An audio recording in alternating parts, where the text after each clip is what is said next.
उत्तर प्रदेश माध्यमिक शिक्षा परिषद कक्षा 9 विषय हिंदी काव्य का प्रथम पाठ कबीरदास प्रस्तुत है। इसमें कबीर की साखियाँ हैं। सतगुरु हमसू रीझ करी एक कहया प्रसंग, बरसिया बादल प्रेम का भीज गया सब अंग।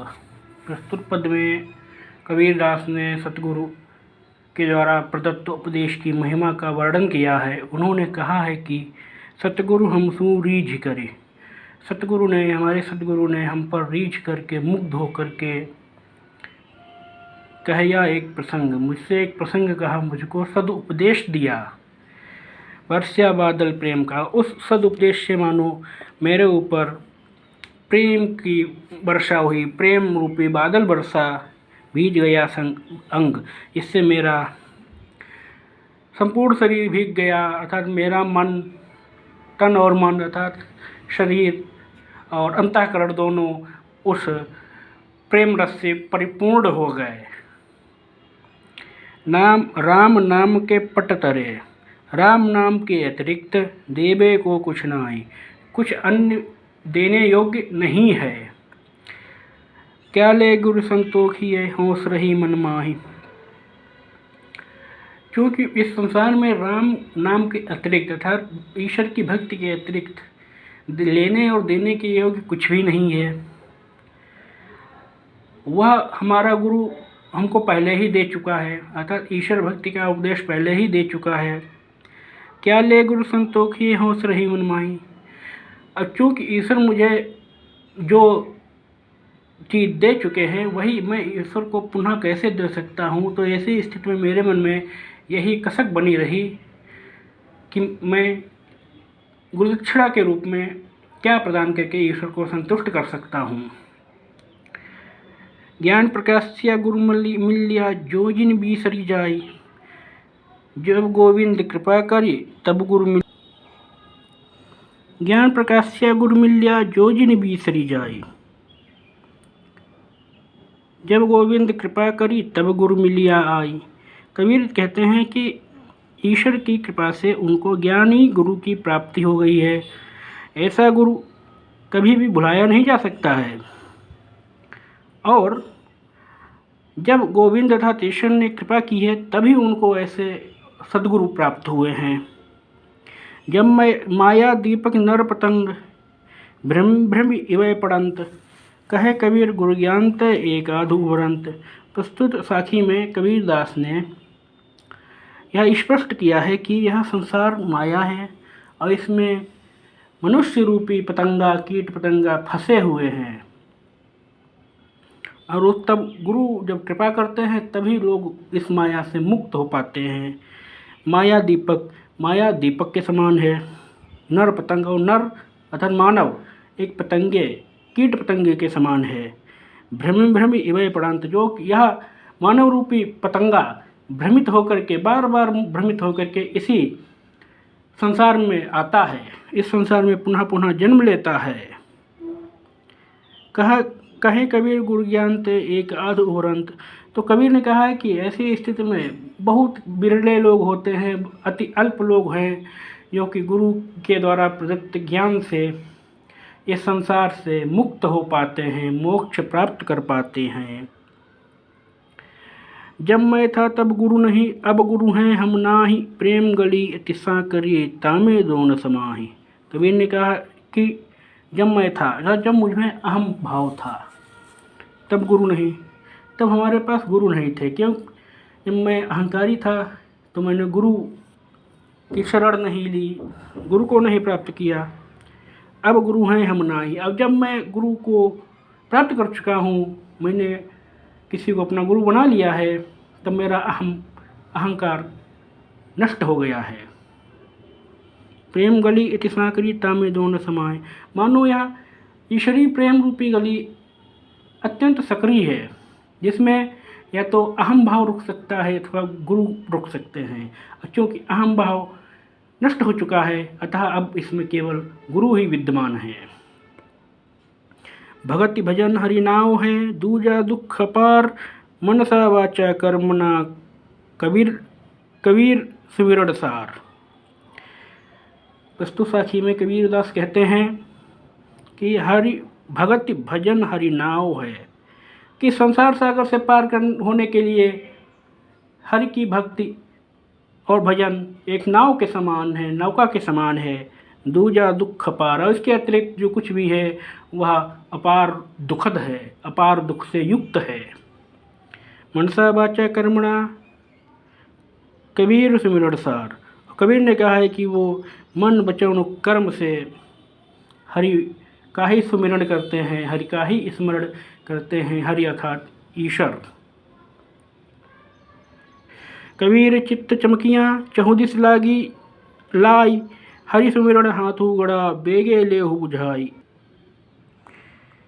कबीर चित्त चमकियाँ चहुदिस लागी लाई, हरि सुमिरन हाथू गड़ा बेगे लेहु बुझाई। प्रस्तुत साखी में कबीरदास जी कह रहे हैं कि यह संसार मानो विभिन्न प्रकार के विषय वासनाओं रूपी अग्नि में जल रहा है। चारों दिशा में लाई लागी, लाई यानी आग लगी हुई है। हरि सुमिरन हाथू गड़ा, हाथ में हरि स्मरण ईश्वर के स्मरण रूपी घड़े को लेकर के बेगे लेहु बुझाई, इस विषय वासना की रूपी अग्नि को यथाशीघ्र बुझा लो, समाप्त कर लो। अंशड़िया झाई पड़ी पंथ निहारी निहारी, जी बढ़िया छाला पड्डिया राम पुकारी पुकारी। प्रस्तुत पद में कबीर ने ईश्वर के वियोग में उत्पन्न हुई अपनी दयनीय स्थिति का वर्णन किया है कि अंशड़ियाँ झाई पड़ी पंथ निहारी निहारी। हे ईश्वर, आपके आगमन की रास्ता देखते देखते, प्रतीक्षा करते करते आँखों में झाई पड़ गई है, आँखों में पीड़ा उत्पन्न होने लगी है। जी बढ़िया छाला पड्डिया पंथ राम पुकार पुकारे, और आपके नाम का स्मरण करते करते मानो जीभ में छाले पड़ गए हैं। झूठे सुख को सुख कहे मानत है मनमोद, जगत चबैना काल का कछ मुख में कुछ गोद। प्रस्तुत साखी में कबीरदास ने इस सांसारिक सुख को महत्व देने वाले लोगों के विचार का खंडन करते हुए कहा है कि झूठे सुख को सुख कहें, कि संसार के लोग झूठे सुख को, असत्य सुख को सुख मानते हैं, कहते हैं और मन ही मन प्रसन्न होते रहते हैं। जगत चबैना काल का, परंतु यह संसार तो मानो काल या फिर समय का, मृत्यु का, चबैना भोज्य पदार्थ के समान है। कुछ मुख में कुछ गोद, जैसे मानो यह संसार काल के इस संसार का कुछ भाग या आधा भाग काल के मुख में है, अब कुछ भाग अभी उसकी गोद में है, अर्थात मुख में जाने ही वाला है, समाप्त होने ही वाला है। इस संसार का कुछ भाग समाप्त हो चुका है, कुछ शीघ्र ही समाप्त होने वाला है। जब मैं था तब हरि नहीं, अब हरि है मैं नाही, सब अंधियारा मिट गया जब दीपक देखा माही। कबीर ने कहा है कि जब मैं था, अर्थात मैं अहम का भाव था, अहंकार था, तब हरि नहीं, तब ईश्वर नहीं थे। अब हरि है मैं नहीं, अब जब मेरे हृदय में ईश्वर के प्रति भक्ति आ गई है, मेरे हृदय में ईश्वर के प्रति आस्था हो गई है, निष्ठा हो गई है, तब मेरा अहंकार समाप्त हो गया है। सब अंधियारा मिट गया जब दीपक देखा माही, जब मैंने ईश्वर की भक्ति रूपी दीपक को प्रज्वलित कर लिया है, तो मानो इस संसार में मेरे लिए संपूर्ण अज्ञान रूपी अंधकार समाप्त हो गया है। कबीर कहा गर्भियौ ऊंचे देखी आवास, काली पर्यूं भय लोटड़ा ऊपरी जामे घास। कबीरदास, प्रस्तुत साखी में कबीरदास जी सांसारिक संपत्ति पर, भौतिक संपत्ति पर अभिमान करने वालों को सीख देते हुए कहते हैं, कबीर कहा गर्भियों ऊंचे देखे वास। कबीरदास कहते हैं कि ऊंचे भवनों को देख करके, अट्टालिकाओं को देख करके कभी भी गर्व नहीं करना चाहिए, कभी भी अभिमान, दर्प, घमंड नहीं करना चाहिए। क्योंकि काली पर्यूं भय लोटड़ा, क्योंकि कल परसों या कभी भी, अर्थात भविष्य में कभी भी ये भवन गिर पड़ेंगे, नष्ट हो जाएंगे। ऊपरी जामे घास, और इन भवनों पर घास उगाएगी। अर्थात जो आजकल इस समय जो आपको भव्यता दिखाई दे रही है, चकाचौंध दिखाई दे रही है, वो भौतिक सांसारिक चकाचौंध एक दिन नष्ट हो जाएगी और फिर उसे कोई नहीं पूछेगा। यह ऐसा संसार है जैसा सेमल फूल, दिन दस के व्यवहार को झूठे रंग ना भूल। कबीरदास ने कहा है कि इस संसार में जन्म लेने वाले व्यक्तियों को अपनी क्षणिक जीवन पर अभिमान करके अपने मूल स्वरूप को नहीं भूलना चाहिए। उन्होंने कहा है कि यह ऐसा संसार है जैसे सेमल फूल। उन्होंने कहा है कि यह संसार सेमल के पुष्प के समान क्षणभंगुर है। जैसे पुष्प क्षणभंगुर होते हैं, थोड़ा सा भी प्रहार होते ही नष्ट हो जाते हैं, वैसे ही यह संसार काल के प्रहार से क्षणभंगुर है, क्षण मात्र में नष्ट हो जाएगा। जिस दिन दस के व्यवहार को झूठे रंग न भूल। और इस क्षणिक जीवन में, कुछ दिनों के जीवन में आकर के मनुष्यों को इस संसार के झूठे रंगों पर, झूठी चकाचौंध पर विश्वास नहीं करना चाहिए, क्योंकि यह तो नष्ट ही होने वाला है।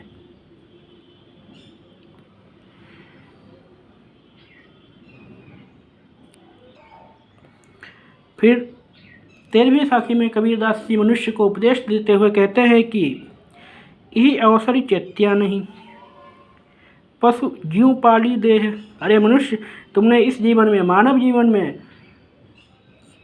सावधान नहीं हुए, सचेत नहीं हुए, और पशु जीव पाली देह, और पूरा जीवन पशुवत अपने शरीर को ही सजाने संवारने में और बलिष्ठ बनाने में लगे रहे। मनुष्य इस संसार में आकर के पूरे जीवन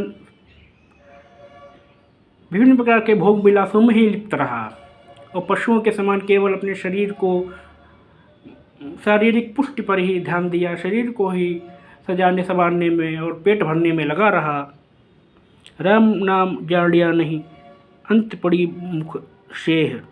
और जब अंत घड़ी आई तब तक उसने राम नाम को जाना तक नहीं, ईश्वर के बारे में की भक्ति करना तो दूर, उसके बारे में कभी जानने का भी प्रयत्न नहीं किया, ईश्वर के प्रति कोई निष्ठा नहीं रखी, भक्ति नहीं रखी, और अब उसका अंत काल आ गया है। यह तन काचा कुंभ है, लिया फिरे था साथी, ढबका लगा फूट गया कछु न आया हाथी। प्रस्तुत पद में, साखी में कबीरदास ने अपने शरीर पर मिथ्याभिमान करने वालों को सचेत करते हुए कहा है कि यह तन काचा कुंभ है, कि यह मनुष्य शरीर या सभी प्राणियों का शरीर तो कांच के से निर्मित घड़े के समान है, अर्थात कांच से निर्मित पात्र के समान क्षणभंगुर है। जैसे थोड़ी सी भी ठेस लगते हुई कांच का बर्तन टूट जाता है, वैसे ही मनुष्य का शरीर क्षणमात्र में नष्ट हो जाता है। लिया फरे से साथ, जिसको पूरे जीवन ढोता रहा है। ढबका लागा फूट गया, और अंत में मृत्यु की जरा सी ठेस लगते हुई यह मानव शरीर रूपी कांच का घड़ा फूट गया। कछुन आबा हाथी, और फिर इस मनुष्य को, जीवात्मा को कुछ भी नहीं मिला। कबीर कहा गर्बियो देही देख सुरंग, बिछड़िया मिलबो नहीं ज्यों कांचली भुवंग। कबीरदास ने कहा है कि हे मनुष्यों, इस देही शरीर पर कभी भी गर्व मत करो। क्यों? यह मानव शरीर रूपी मानो सुरंग है, सांप की बांबी है। बिछड़िया, जब बिछड़ जाओगे इस संसार से, अपने मानव शरीर से जब जीवात्मा बिछड़ जाएगी, मिलबो नहीं, तब यह शरीर दोबारा देखने को भी नहीं मिलेगा, नष्ट हो जाएगा। ज्यों कांचली भुवंग, जैसे सांप अपने केंचुली को छोड़ करके फिर दोबारा उसके पास नहीं जाता है, उस केंचुली को दोबारा नहीं धारण करता है, वैसे ही जीवात्मा इस संसार से, इस मानव शरीर को त्याग करके इस शरीर को पुनर्धारण नहीं करेगी।